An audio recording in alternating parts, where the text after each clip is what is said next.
Memperingati HUT ke-81 kemerdekaan Indonesia, transportasi di Jakarta hanya bayar Rp1 pada 17 Agustus 2026.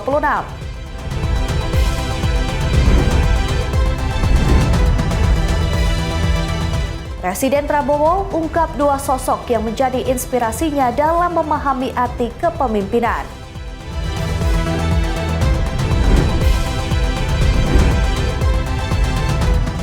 Limbah plastik menjadi bahan baku teknologi cetak 3 dimensi atau 3D printing.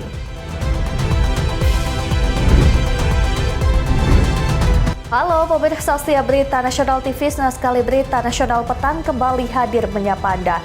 Selain 3 berita utama tadi, akan ada informasi lainnya yang akan kami sajikan untuk Anda. Sama saya, Ajeng Tiara.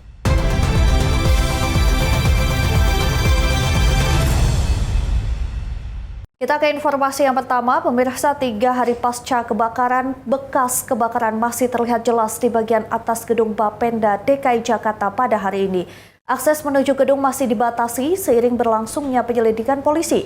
Berikut laporan tim liputan Berita Nasional TV Natasha Alko dan Ibrahim dari lokasi kebakaran. Ya, baik pemirsa, kebakaran di gedung teknis Badan Pendapatan Daerah atau Bapenda DKI Jakarta di Jalan Abdul Muiz, Gambir, Jakarta Pusat ini memasuki hari ketiga pasca kejadian. Dan kalau kita lihat kondisinya pada hari ini kita bisa lihat langsung dari atas gedung ini, terutama di lantai 11 hingga lantai 16 mengalami kerusakan yang cukup parah pasca kejadian pada Jumat malam hari lalu. Dan hingga siang hari ini pemirsa, tentunya akses menuju area gedung ataupun area bekas kebakaran tentunya sudah dibatasi oleh garis polisi, yang ini artinya tentunya para awak media juga tidak boleh mengambil gambar lebih jauh masuk ke dalam area, dan tentunya para karyawan juga tidak diperbolehkan masuk ke dalam gedung. Dan berdasarkan informasi yang saya dapatkan di lokasi, memang tadi para karyawan pada pagi hari tadi sempat melakukan apel di belakang gedung ini untuk mendapatkan arahan dan melakukan pekerjaannya dengan work from home. Dan sebelumnya pemirsa, api yang mulai terlihat ataupun kebakaran yang sempat terjadi pada Jumat malam hari lalu ini tentunya berhasil dipadamkan di hari yang sama, namun memakan waktu hingga berjam-jam, yakni memakan waktu hingga 4 sampai 4,5 jam. Dan dalam penanganan kebakaran ini, dan berdasarkan informasi yang saya dapatkan juga bahwa seorang pekerja ini sempat terjebak di bagian atas gedung, namun berhasil dievakuasi dan kemudian mendapatkan perawatan medis. Pasca api padam, tentunya fokus kini berubah atau bergeser ke penyebab kebakaran, yang dimana tentunya polisian bersama Puslapfor Bareskrim Polri telah melakukan olah tempat kejadian perkara, termasuk memeriksa bagian gedung dan juga mengambil sampel dari material di beberapa lantai, yakni di lantai 11 dan juga lantai 12.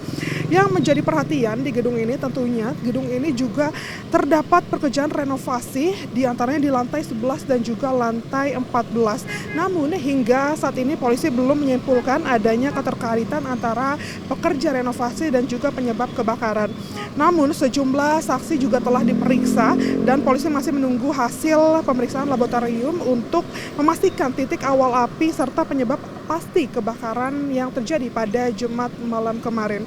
Dan gedung ini tentunya sebelumnya dihuni oleh sejumlah organisasi perangkat daerah yang totalnya terdapat ada 1.000 ASN yang bekerja di gedung Bapenda DKI Jakarta ini. Yang dimana tadi yang sudah saya informasikan juga, tentunya para para pekerja ini termasuk akan bekerja di unit untuk kantor masing-masing yang melalui skema work from home. Pemerintah Provinsi DKI Jakarta juga telah memastikan bahwa kebakaran ini tidak mengganggu keamanan data perpajakan, yang dimana memang data perpajakan ini telah dicadangkan dan juga disimpan di pusat data yang terpisah, sehingga pelayanan masyarakat hingga saat ini tidak terganggu. Dan hingga hari ini tentunya pemirsa, polisi juga masih melanjutkan penyelidikan penyebab kebakaran untuk menjawab satu pertanyaan utama, apakah yang memicu kebakaran ini terjadi. Hasil pemeriksaan dari Puslapfor dan juga keterangan dari para saksi nantinya akan menjadi kunci untuk memastikan apakah kebakaran ini murni karena penyebab renovasi yang terjadi di lantai 11 dan juga lantai 14, atau memang ada faktor lain yang harus dipertanggungjawabkan. Sementara seperti itu laporan dari kami dari Jakarta, Natasha Alko, Ibrahim, Berita Nasional TV. Informasi selanjutnya, 2 jembatan penyeberangan orang atau JPO di kawasan Rasuna Said, Jakarta Selatan sempat viral di media sosial dengan sebutan Love and Hate. Gubernur DKI Jakarta Pramono Anung meninjau langsung kedua JPO. Hasilnya, Pemprov DKI memutuskan membongkar JPO lama dan mempertahankan JPO baru yang dinilai lebih terintegrasi dan ramah bagi penyandang disabilitas. 2 JPO berdiri berdekatan di kawasan Jalan HR Rasuna Said, Setiabudi, Jakarta Selatan. Keberadaan 2 jembatan sempat menjadi perbincangan warganet karena dinilai memiliki fungsi serupa. Pada Minggu 9 Agustus 2026, Gubernur DKI Jakarta Pramono Anung meninjau langsung kedua JPO bersama dengan jajaran Pemprov DKI Jakarta. Hasil dari pengecekan, Pemprov DKI memutuskan JPO lama merupakan aset pemerintah DKI, akan dibongkar. Salah satu pertimbangannya adalah aksesibilitas, terutama bagi penyandang disabilitas. JPO yang kemarin menjadi viral karena istilah love and hate. Setelah saya melihat dan mengecek bersama-sama dengan Wali Kota Jakarta Selatan, Kepala Dinas Bina Marga, Kepala Dinas Kominfotik, yang dari Perhubungan, maka sebenarnya 2 JPO ini posisinya sebenarnya sama, yaitu untuk menyeberangkan dan kemudian digunakan sebagai fasilitas untuk LRT dan sebagainya. Keputusan membongkar JPO lama ini mendapat tanggapan warga yang setiap hari melintas kawasan Rasuna Said. Sebagian warga menilai keberadaan 1 JPO terintegrasi dengan transportasi umum akan lebih memudahkan mobilitas. Namun, warga juga meminta proses pembongkaran tidak berlarut-larut, mengingat kawasan Rasuna Said merupakan salah satu ruas jalan yang padat, terutama pada jam sibuk. Kurang nyaman ya, karena harusnya kita bisa lebih cepat gitu ya, mau ke sini mau ke situ, tapi jadi lebih jauh dan memutar gitu. Kalau menurut saya sih lebih baik dibongkar terus dihubungkan ya, jadi kita kemana-mana lebih nyaman, terus lebih gampang juga aksesnya. Kalau aku sih lebih yang ini aja ya, karena yang ini udah menyatu sama transportasi umum, jadi kita lebih gampang untuk keluarnya gitu. Iya, tentunya iya ya, karena di sini aja kalau kita tahu kalau sore udah macet banget. Warga lain menilai JPO lama sudah tidak terlalu dibutuhkan karena telah tersedia JPO baru yang terhubung dengan transportasi umum. Sebaiknya ya JPO yang lama hilangkan saja, karena kemungkinan fungsinya udah tidak terpakai ya. Walaupun sebenarnya masih ada yang lewati, tapi sebaiknya mendingan dipindah ke yang baru saja, yang baru. Karena nggak begitu jauh ya, hanya beberapa meter saja ya. Bukan kurang berfungsi karena sudah ada yang baru, karena mungkin orang lebih banyak lewatin yang baru ya dibanding yang lama gitu. Jadinya mungkin sebaiknya yang lama aja. Selain membongkar JPO lama, Pemprov DKI juga akan melakukan perbaikan dan pemeliharaan pada JPO baru. Fasilitas lift dan akses bagi masyarakat termasuk penyandang disabilitas yang akan menjadi perhatian. Sebelum pembongkaran, status aset JPO lama terlebih dahulu akan ditata dan juga dicatat melalui Badan Pengelolaan Aset Daerah atau BPAD.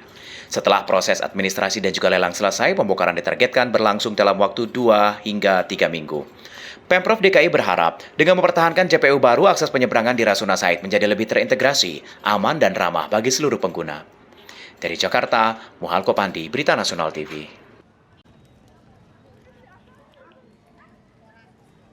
Ya, kabar baik bagi warga Jakarta. Dalam rangka memperingati HUT ke-81 kemerdekaan Republik Indonesia, seluruh transportasi yang dikelola Pemprov DKI Jakarta akan dikenakan tarif hanya Rp1 pada 17 Agustus 2026. Gubernur DKI Jakarta Pramono Anung memutuskan tarif transportasi publik yang dikelola Pemprov DKI Jakarta hanya Rp1 pada Senin 17 Agustus 2026. Kebijakan ini menjadi kado bagi masyarakat Jakarta dalam rangka memperingati hari ulang tahun ke-81 kemerdekaan Republik Indonesia. Transportasi yang mendapatkan tarif khusus ini meliputi MRT Jakarta, LRT Jakarta, Transjakarta hingga Mikrotrans. Pramono menyebut penggunaan transportasi umum di Jakarta terus meningkat. Menurutnya hal ini menunjukkan masyarakat mulai merasakan layanan transportasi yang lebih aman dan juga nyaman. Pemprov DKI Jakarta juga terus mendorong peningkatan konektivitas antar moda, salah satunya melalui rencana pengoperasian LRT Jakarta, rute Kelapa Gading-Manggarai, yang akan dilanjutkan dengan pembangunan rute Manggarai-Duku Atas. Selain itu, pembangunan MRT jalur utara selatan dari Pondok Labu hingga Kota Tua ditargetkan selesai pada 2029. Pemprov DKI berharap pengembangan jaringan transportasi ini semakin memudahkan masyarakat beraktivitas dengan transportasi umum. Tim Liputan, Berita Nasional TV.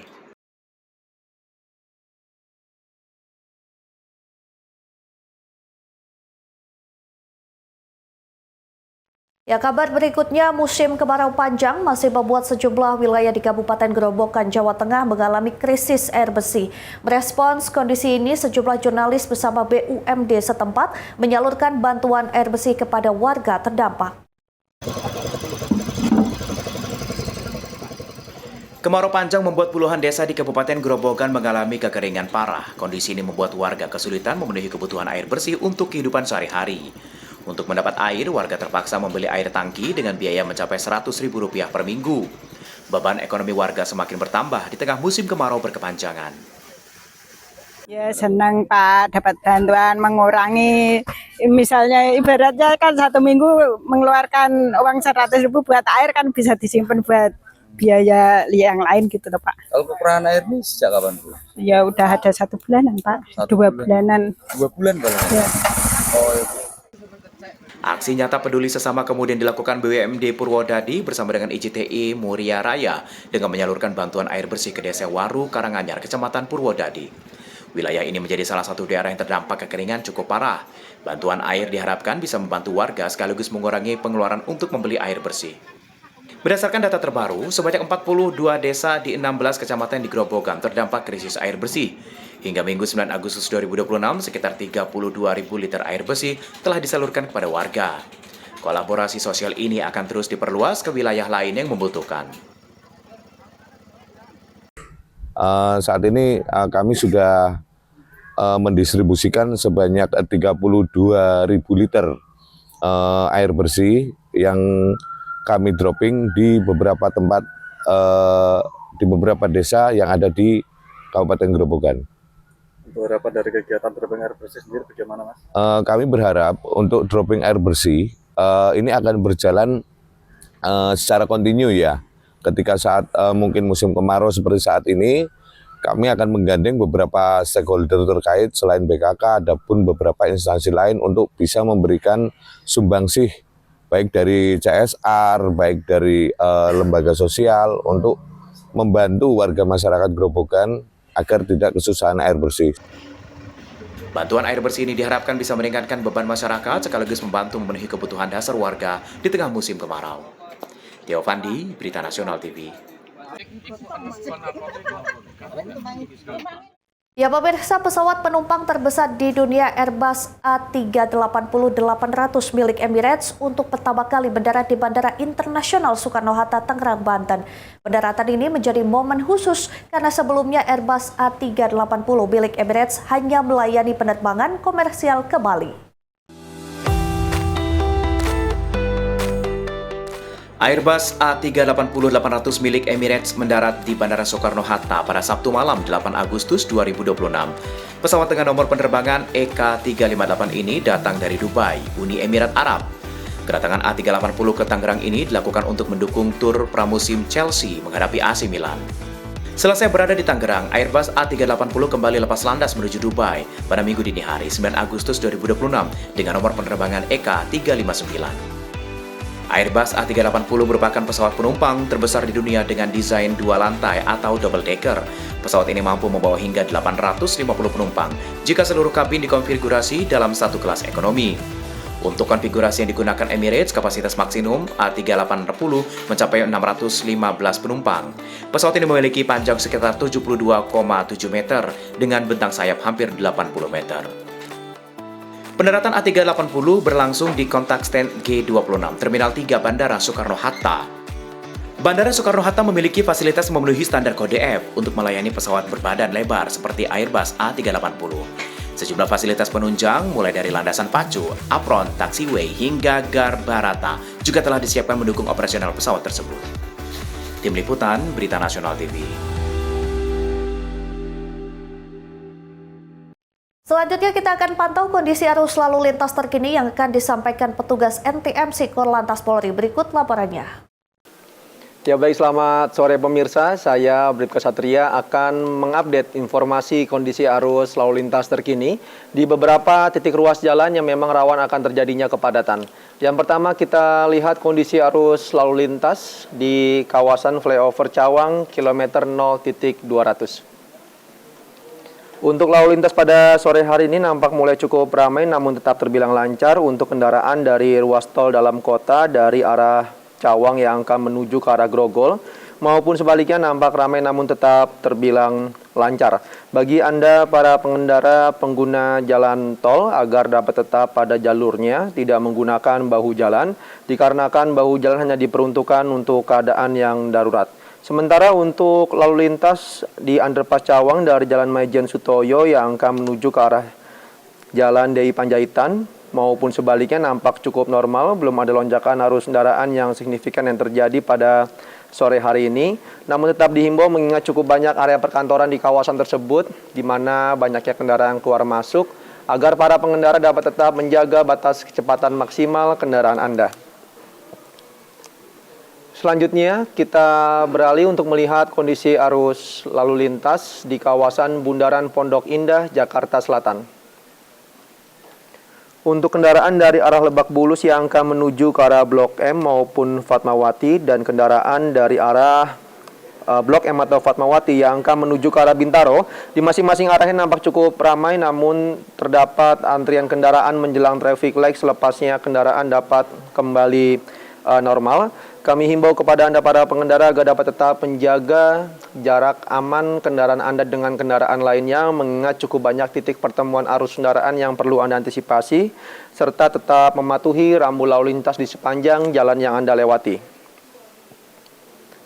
Selanjutnya kita beralih untuk melihat kondisi arus lalu lintas di kawasan exit tol Bekasi Barat.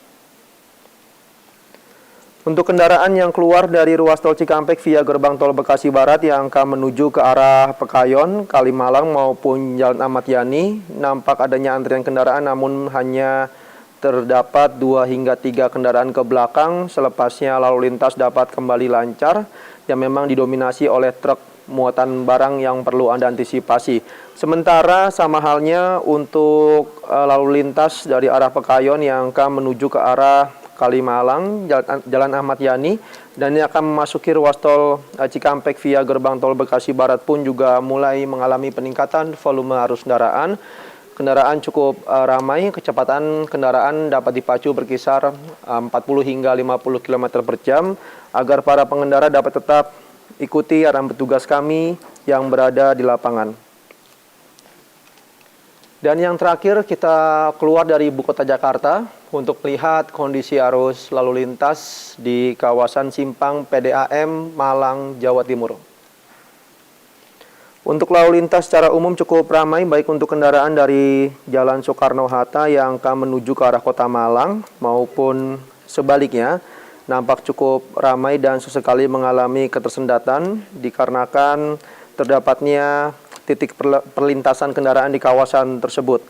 Terkait adanya perpotongan arus di kawasan Belimbing yang juga menjadi salah satu faktor yang menyebabkan adanya antrian kendaraan di kawasan ini, agar para pengendara dapat tetap berhati-hati serta tetap menjaga batas kecepatan maksimal kendaraan Anda. Ya baik pemirsa, kami di kepolisian tidak bosan-bosan menghimbau kepada seluruh elemen masyarakat agar dapat selalu meningkatkan kesadaran diri akan pentingnya tertib berlalu lintas dan tidak berusaha untuk menutupi plat nomor kendaraan Anda, dikarenakan dengan menutupi plat nomor dapat berdampak mengurangi penegakan hukum secara etle, dan juga mari kita ciptakan keamanan, keselamatan, kelancaran dan juga ketertiban berlalu lintas kita bersama. Untuk informasi selengkapnya silakan hubungi call center kami di nomor 1500669 dan juga melalui WhatsApp center kami di nomor 0858 71 500 669. Stop pelanggaran, stop kecelakaan, keselamatan milik kita bersama. Demikian informasi yang dapat disampaikan langsung dari studio NTMC Polri. Semoga bermanfaat. Selamat beraktivitas dan salam presisi. Ya, Presiden Prabowo Subianto ungkap 2 sosok yang jadi inspirasi kepemimpinannya. Informasi selengkapnya usai jeda, tetaplah bersama kami.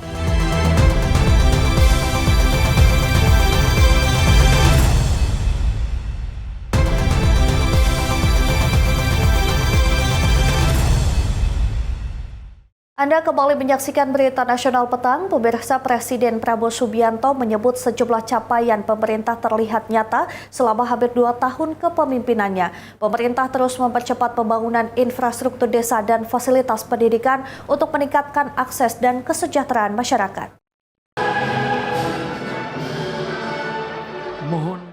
Presiden Republik Indonesia Prabowo Subianto menyebut berbagai capaian pemerintah telah mulai terlihat nyata selama hampir 2 tahun kepemimpinannya. Salah satunya melalui penguatan konektivitas di wilayah pedesaan dengan pembangunan jembatan di berbagai daerah guna meningkatkan akses, mobilitas masyarakat, serta mendukung aktivitas ekonomi. Prabowo menyebut pemerintah mendekati pembangunan 2.500 jembatan di desa-desa seluruh Indonesia. Pembangunan tersebut didukung dana desa yang telah berjalan selama 1 dekade dengan alokasi sekitar 1 miliar rupiah per desa setiap tahun yang dapat dimanfaatkan sesuai dengan kebutuhan pembangunan. Tak hanya infrastruktur desa, pemerintah juga mempercepat rehabilitasi fasilitas pendidikan. Hingga akhir tahun ini, jumlah sekolah yang diperbaiki diperkirakan melampaui 70.000 unit, sementara pemerintah menargetkan revitalisasi 100.000 sekolah pada 2027 dan berkomitmen memperbaiki seluruh sekolah di Indonesia. Hari ini kita sudah mendekati 2.500 jembatan seluruh desa-desa di Indonesia.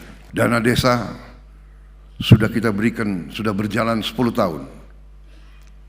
1 miliar, 1 desa, 1 tahun.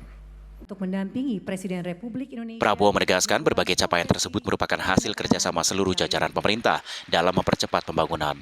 Prabowo juga mengapresiasi para menteri yang dinilai bekerja dengan penuh keyakinan, berorientasi pada kepentingan rakyat, serta berani mengambil langkah strategis agar pembangunan nasional dapat bergerak lebih cepat. Tim Liputan Berita Nasional TV.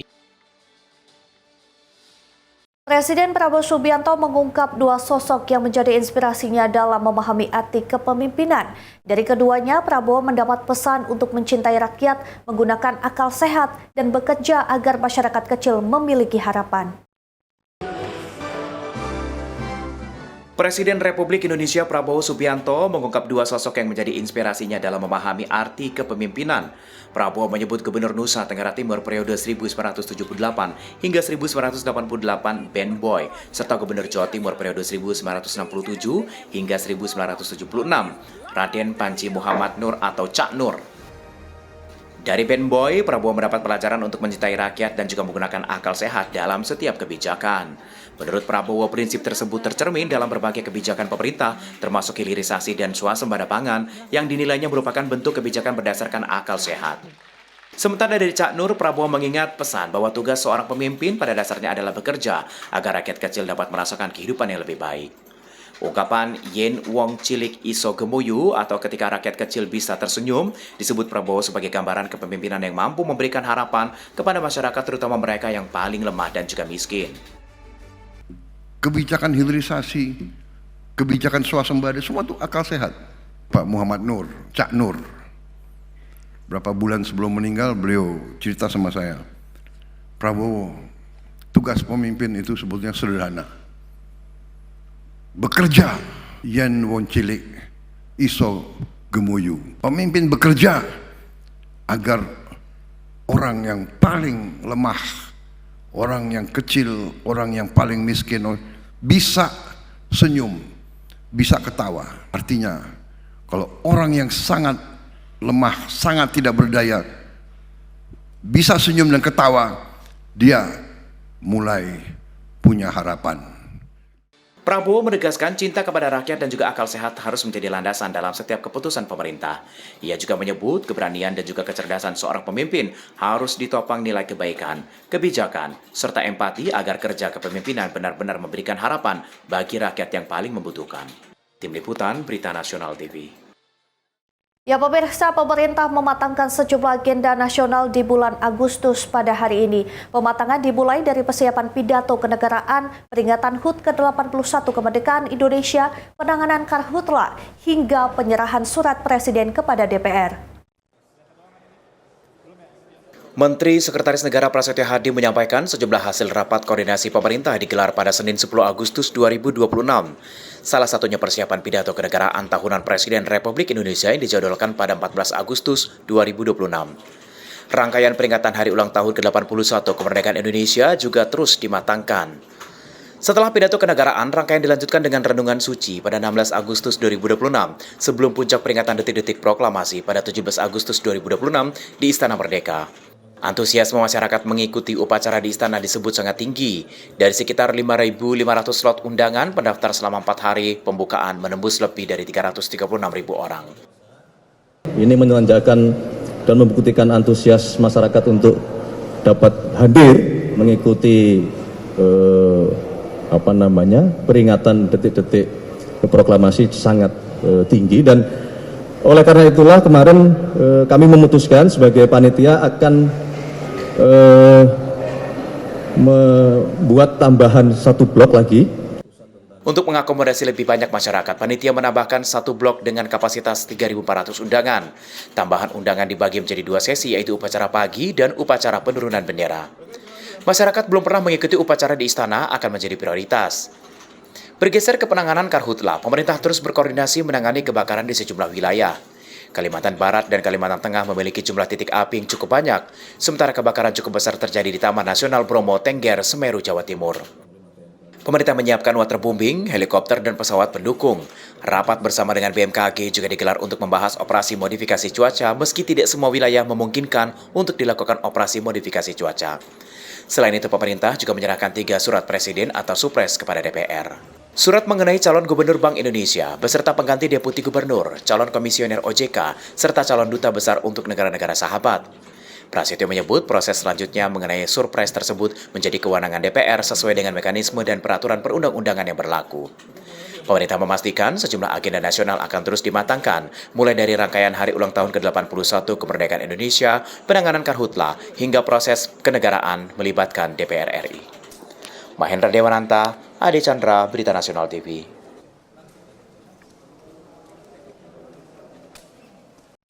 Ya, kabar berikutnya, Badan Gizi Nasional atau BGN menemukan sekitar 950 dapur penyedia makan bergizi gratis atau MBG yang diduga belum memenuhi standar hygiene dan sanitasi. BGN memberikan batas waktu hingga 10 Agustus 2026 untuk memastikan kelayakan dapur-dapur tersebut. Ditemukan adanya kelalaian dari sisi fasilitas.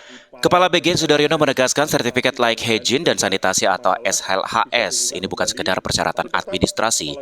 Sertifikat tersebut menjadi syarat mutlak untuk menjamin keamanan pangan dalam pelaksanaan program MBG. Dari hasil pemeriksaan, sekitar 150 dapur diduga belum memenuhi standar hygiene dan juga sanitasi. BGN masih melakukan verifikasi untuk menentukan dapur yang dinilai tidak layak dan juga harus ditutup secara permanen. BGN memberikan waktu hingga 10 Agustus bagi pengelola dapur dan mitra untuk melengkapi persyaratan kelayakan. Pendampingan juga diberikan dalam proses pengurusan SLHS meski masih terdapat kendala perbedaan kecepatan pelayanan dinas kesehatan di sejumlah daerah. Hal ini disampaikan Sudaryono dalam konferensi pers di kantor BGN Jakarta pada Jumat 7 Agustus 2026. Oleh pengurus sebelumnya, itu saya nggak terlalu ingin, itu kan sekarang lagi diinvestigasi oleh pihak berwajib, oleh kejaksaan, tapi kami ingin memperbaiki apa yang memang belum ada. Ada beberapa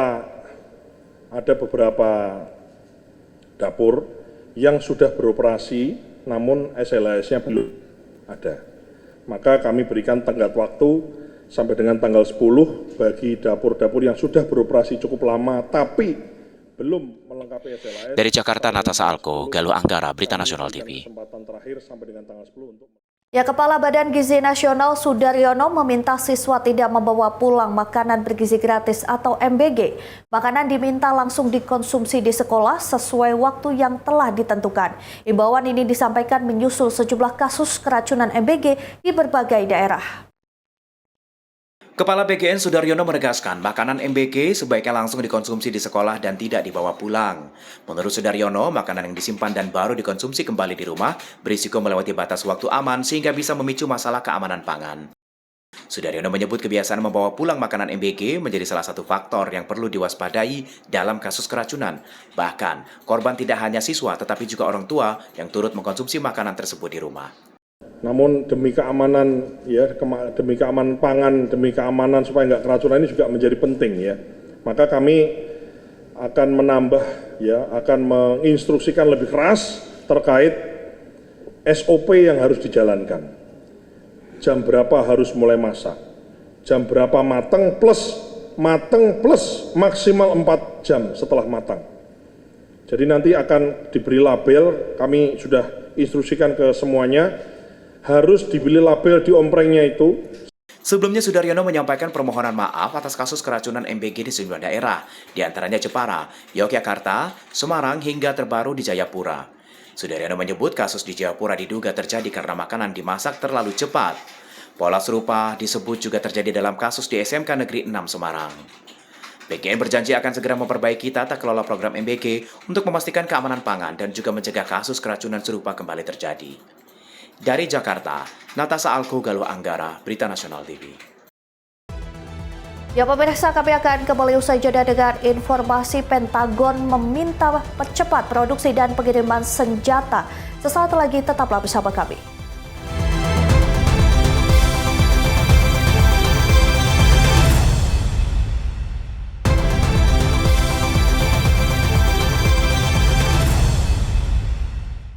Terima kasih Anda masih bersama kami. Pemirsa, ketegangan Irak dan Arab Saudi kembali meningkat. Pemimpin milisi Hizbullah Al-Nujaba Irak, Akram Al-Kabi, bersumpah membalas serangan gabungan Amerika Serikat dan Arab Saudi terhadap pasukan mobilisasi populer atau PMF, yang menegaskan serangan rudal akan dibalas dengan rudal. Pemimpin milisi Hizbullah Al-Nujaba Irak Akram Al-Kabi mengancam akan melancarkan serangan balasan terhadap Arab Saudi. Ancaman ini dilontarkan menyusul serangan udara gabungan Amerika Serikat dan Arab Saudi yang menargetkan lokasi pasukan mobilisasi populer atau PMF di Irak pada Juli lalu. Al-Kabi menilai upaya diplomasi dengan Arab Saudi tidak lagi berhasil. Ia menyerukan respon militer sebagai balasan atas serangan terhadap PMF. PMF menyebut setidaknya 20 anggotanya tewas dan 32 lain terluka dalam serangan tersebut. Sementara Amerika Serikat dan Arab Saudi menyatakan serangan menargetkan milisi yang didukung oleh Iran. Kelompok tersebut dituding bertanggung jawab atas serangan terhadap pasukan Amerika Serikat dan infrastruktur energi Arab Saudi. Di tengah meningkatnya ketegangan, Perdana Menteri Irak Ali Al-Zaidi bertemu dengan Kepala Intelijen Arab Saudi Khalid bin Ali Al-Humaidan di Baghdad pada Jumat 7 Agustus 2026. Al-Zaidi menegaskan kembali komitmen bahwa wilayah Irak tidak akan digunakan sebagai pangkalan untuk melancarkan serangan ke negara lain. Arab Saudi menyebut serangan udara sebagai balasan atas serangan terhadap sejumlah fasilitas minyak vital milik kerajaan. Riyadh menegaskan tidak mencari eskalasi, namun Arab Saudi menyatakan akan merespon setiap agresi yang mengancam kedaulatannya. Ya, kabar berikutnya, Pentagon meminta industri pertahanan Amerika Serikat mempercepat produksi dan pengiriman senjata. Langkah ini memperkuat sorotan terhadap isu menipisnya persediaan amunisi Amerika Serikat setelah perang melawan Iran selama nyaris setengah tahun. Pentagon meminta perusahaan pertahanan Amerika Serikat mempercepat produksi dan juga pengiriman senjata. Washington Post pada Sabtu 8 Agustus 2026, Wakil Menteri Pertahanan Amerika Serikat Steve Weinberg yang memberikan waktu 21 hari kepada para pemimpin industri pertahanan untuk menyerahkan rencana percepatan produksi pada Rabu 5 Agustus 2026. Pentagon menekankan siklus pengembangan dan juga produksi memakan waktu bertahun-tahun kini tidak bisa diterima. Arahan ini muncul saat Pentagon berupaya mengisi kembali persediaan senjata, termasuk rudal pencegat Patriot dan juga Terminal High Altitude Area Defense atau THAAD. Pusat Studi Strategis dan juga Internasional atau CSIS menyebut persediaan global rudal Patriot turun dari sekitar 2.200 unit sebelum perang menjadi kurang dari 827 unit. Sementara persediaan THAAD menurun dari 452 menjadi kurang dari 278 unit. Pentagon mengupayakan kerangka kerja dengan kontraktor pertahanan dan juga perusahaan teknologi memperluas kapasitas produksi. Sejumlah perjanjian belum mengikat dan juga masih bergantung pada pendanaan dari Kongres. Pentagon membenarkan ada memo tersebut. Dokumen ini akan menjadi salah satu dasar penyusunan anggaran tahun fiskal 2028 yang akan diajukan ke Kongres. Upaya mempercepat produksi senjata bersamaan rancangan undang-undang pengeluaran pertahanan senilai 1,15 triliun dolar Amerika Serikat yang masih terhenti di Kongres. Kondisi ini beresiko memperlambat rencana Washington memperkuat basis industri pertahanan di tengah kebutuhan amunisi meningkatnya akibat konflik berkepanjangan. Pemirsa, Iran menyiapkan syarat ketat membuka kembali Selat Hormuz. Salah satu tuntutan adalah membatasi akses kapal perang Amerika Serikat di jalur strategis tersebut. Langkah ini dinilai bisa memperkuat kendali Tehran sekaligus mengubah postur militer Amerika Serikat di kawasan Teluk.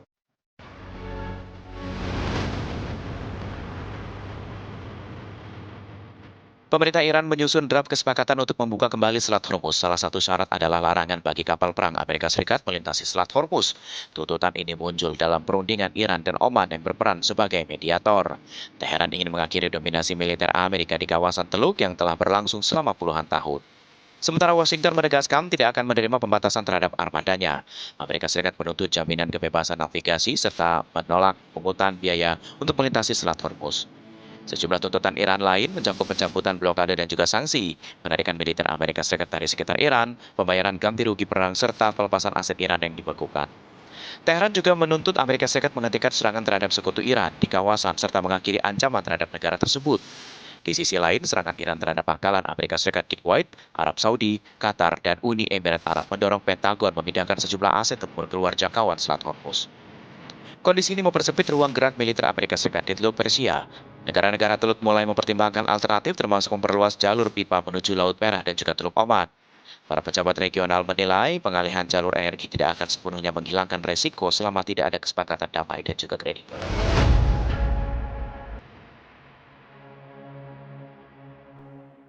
Pemirsa, kami akan kembali usai jeda dengan informasi terkait kondisi kesehatan mantan Presiden Amerika Serikat Joe Biden. Tetap saksikan Berita Nasional Petang.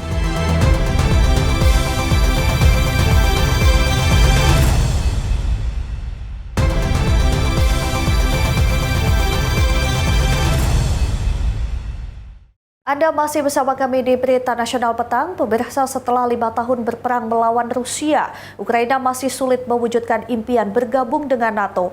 Mantan Panglima Militer Ukraina Valery Zaluzhny menilai militer Ukraina belum memenuhi standar teknologi dan strategis yang dibutuhkan aliansi.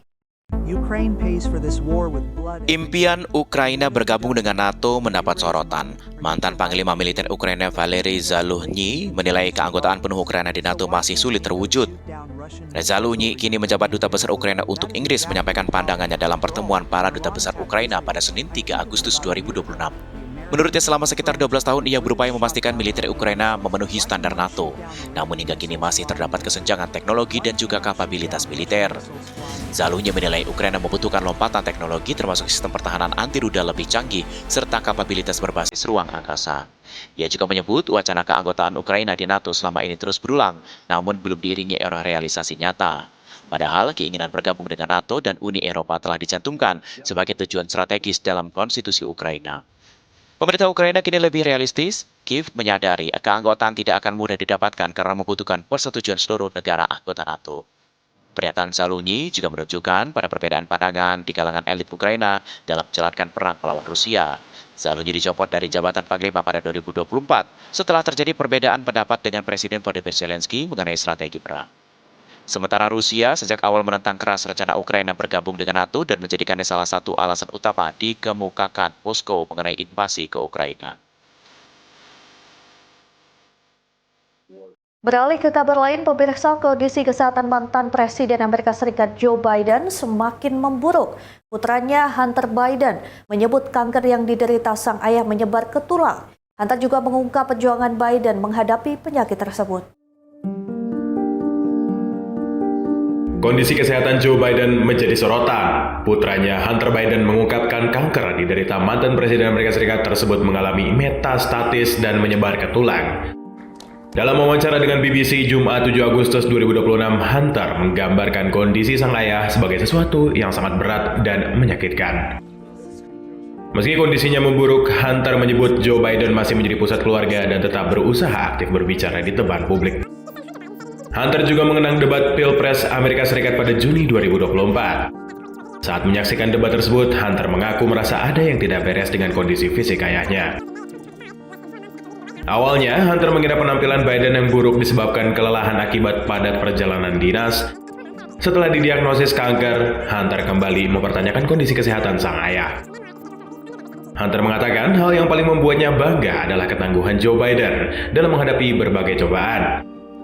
Hunter juga berbicara tentang gerasi penuh diberikan Joe Biden kepadanya pada Desember 2024.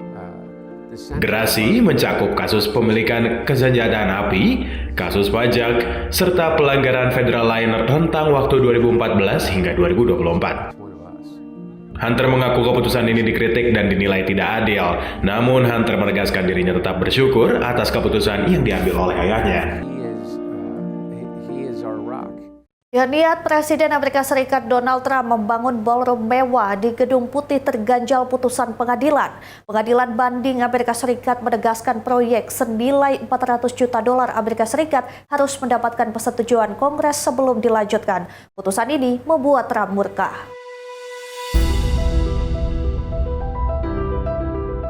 Proyek ballroom mewah di Gedung Putih kembali terhenti. Pengadilan banding Amerika Serikat menguatkan putusan untuk menghentikan pembangunan fasilitas tersebut. Sky News, Jumat 7 Agustus 2026 melaporkan, ballroom seluas sekitar 8.360 meter persegi itu diperkirakan menelan biaya $400 juta Amerika Serikat atau sekitar 7,1 triliun rupiah. Proyek ini dibangun di lokasi bekas sayap timur Gedung Putih yang telah diruntuhkan. Pemerintah dinilai memulai pembangunan tanpa terlebih dahulu mendapat persetujuan oleh Kongres. Putusan ini membuat Trump murka. Melalui platform Truth Social, Trump menyebut ballroom tersebut sangat dibutuhkan dan akan dibangun lebih cepat dari jadwal serta di bawah anggaran. Donald Trump juga mengklaim proyek tersebut tidak akan membebani pembayar pajak. Dirinya mendesak Mahkamah Agung Amerika Serikat membatalkan putusan pengadilan dinilainya tidak adil. Sengketa ini bermula saat pemerintah merobohkan sayap timur Gedung Putih dan langsung memulai pembangunan ballroom. Organisasi National Trust for Historic Preservation kemudian mengajukan gugatan untuk menghentikan proyek. Sebelumnya, Hakim Distrik Amerika Serikat Richard Leon telah 2 kali memblokir pembangunan. Ia menegaskan tidak ada undang-undang federal memberikan wewenang kepada Presiden untuk membangun fasilitas tersebut tanpa persetujuan Kongres. Meski menguatkan pemblokiran, pengadilan banding memberikan penangguhan selama 14 hari. Waktu ini memberikan kesempatan bagi pemerintah Trump untuk mengajukan banding ke Mahkamah Agung Amerika Serikat. But this is very nice. I want to be nice. But I'm building a. They wanted it for 100. Ya pemirsa, jangan kemana-mana, usai jeda kami akan kembali dengan informasi startup asal Tanzania ubah limbah jadi teknologi. Tetaplah bersama kami.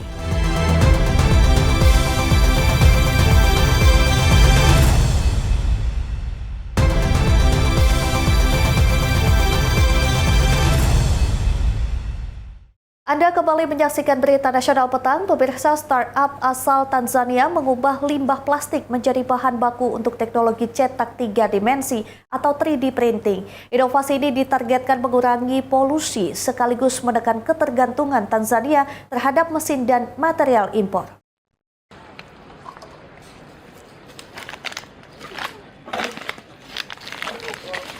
Di Dar es Salaam, Tanzania, limbah plastik selama ini menjadi masalah lingkungan, kini diolah menjadi material untuk 3D printing. Plastik bekas dikumpulkan, dicuci, kemudian dicacah sebelum diproses menjadi bahan yang dapat digunakan dalam mesin cetak 3 dimensi. Inovasi ini dikembangkan startup Swahili The Makers, bermula dari keterbatasan akses terhadap mesin 3D printing impor. Melalui teknologi buatan lokal, startup ini tidak hanya memproduksi mesin 3D printer, tetapi juga memanfaatkan sampah plastik sebagai material cetak.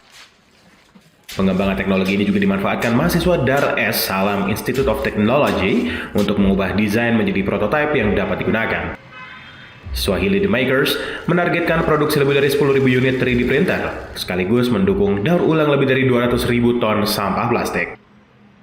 Inovasi ini menjadi contoh pemanfaatan limbah menjadi teknologi, sekaligus membuka peluang bagi Tanzania untuk membangun industri manufaktur berbasis sumber daya lokal.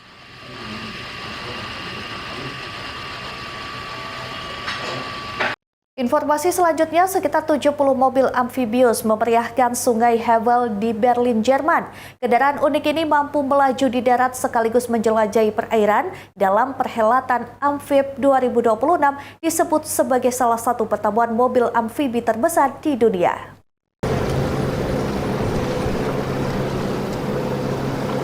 Sekitar 70 kendaraan amfibius tiba di Berlin Kladow, Jerman. Kendaraan ini menarik perhatian karena dapat berpindah dari jalan raya ke sungai.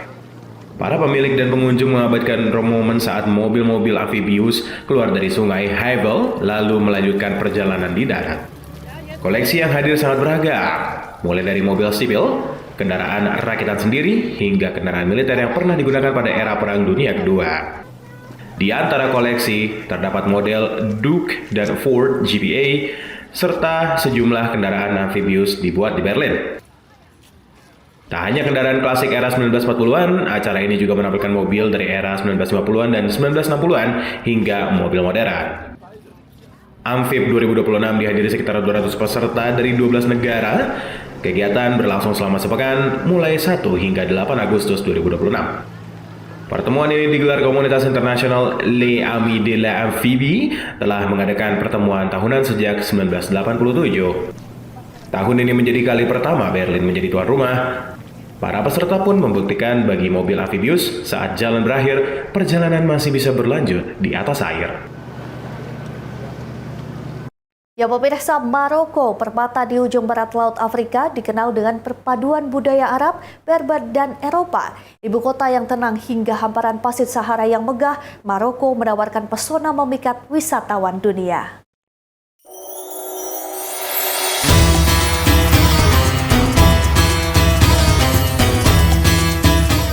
Perjalanan dimulai dari Rabat. Ibu kota Maroko terletak di tepi Samudra Atlantik.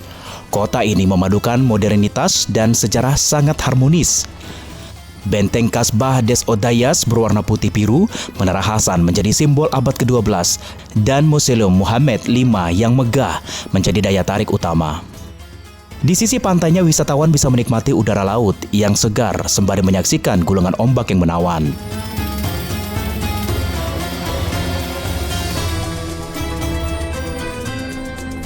Dari ketenangan Rabat, perjalanan berlanjut menuju kota penuh warna, hiruk-pikuk, dan aroma rempah Marrakesh. Marrakesh adalah pusat energi dan budaya Maroko. Alun-alun Jema El Fana selalu hidup siang dan malam dengan penjual makanan, musisi, hingga penari tradisional.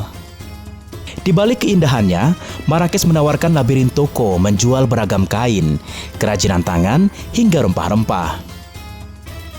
Di Marrakesh, Anda bisa melihat Istana Bahia yang memamerkan kemegahan arsitektur Maroko abad ke-19.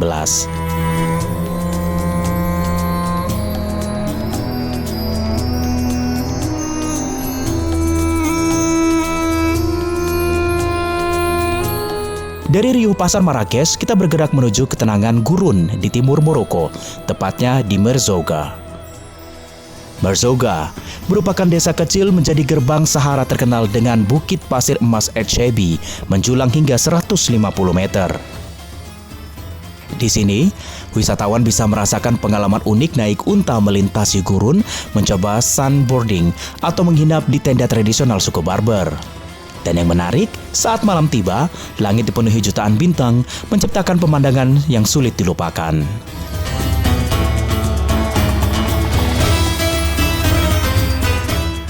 Maroko bukan hanya tentang gurun. Kota metropolitan terbesarnya, Casablanca, menghadirkan wajah modern yang sangat mempesona.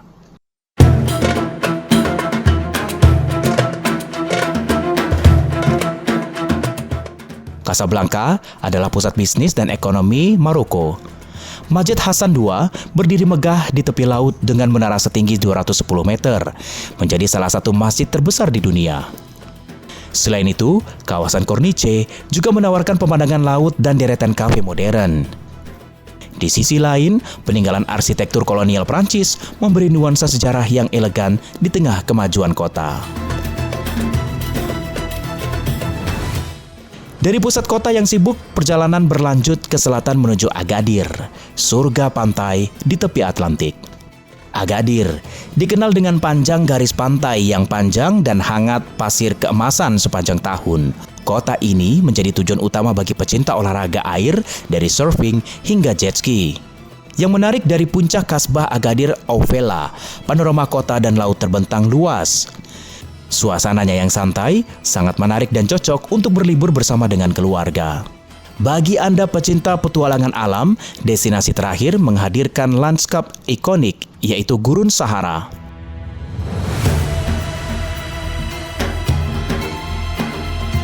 Gurun Sahara di Maroko adalah salah satu pemandangan alam terluas dan terindah di dunia. Di sini, wisatawan bisa menyaksikan matahari terbit dan terbenam di atas lautan pasir.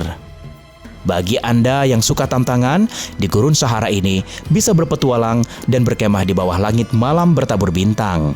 Keheningan gurun memberi kesan damai dan pengalaman spiritual yang mendalam. Dari sejarah dan budaya yang kaya hingga keajaiban alam yang memukau, Maroko adalah destinasi memanjakan setiap indera. Sebuah negeri menyimpan 1000 cerita, siap menanti siapa saja yang ingin menjelajahinya. Tim Liputan, Berita Nasional TV. Ya pemirsa, informasi tadi sekaligus mengakhiri jumpa kita. Demikian Berita Nasional Petang telah menemani Anda. Saya Ajeng Tiara beserta kru yang bertugas pamit undur diri. Terima kasih dan sampai jumpa.